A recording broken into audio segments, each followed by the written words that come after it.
தென்னை மரத்தை தாக்கும் புழுக்கள் மற்றும் வண்டுகள்.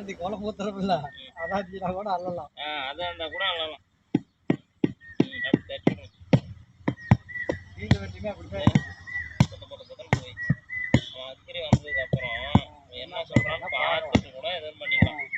சொல்றாங்க நம்ம கடை கிடையாது. போட்டோ அடுப்பு புழுவெல்லாம் சேர்த்து எடுங்க, அப்பதான் தெரியும். அந்த புழு தான் இந்த புழு தின்றதில்ல, தின்ற காண்டாமிருகம் உள்ள இருக்குது. வாழை காட்டி தின்னுது. ஆனால் அந்த வண்டு எப்படி இருக்குன்னு தான் தெரியல. வண்டு துளி வேலை தான் இருக்குது. துளி வேலை தாங்குதா? அந்த வண்டு தலைக்காய் வந்துச்சு பார்த்தாடா. எங்க வண்டு தான்? அந்த வண்டு தான் தின்றது. இந்த வண்டு தான் தின்றது. இந்த வண்டு தான் தின்றது. அதுதான் கூணு வண்டு. இந்த வாழை காட்டில் ஒன்று இருந்துச்சு. நான் மண்ணை போட்டு மூடிவிட்டேன், கடாது அப்படி செத்துக்கிட்டேன். இந்த கூணு வண்டு விழுந்துட்டா வாழை மரத்தையும் தின்னுது. இந்த ஓரத்தை போட்டுனா தான் அப்படி தின்னுது. கூணு வண்டு நிறையா வந்துடுது.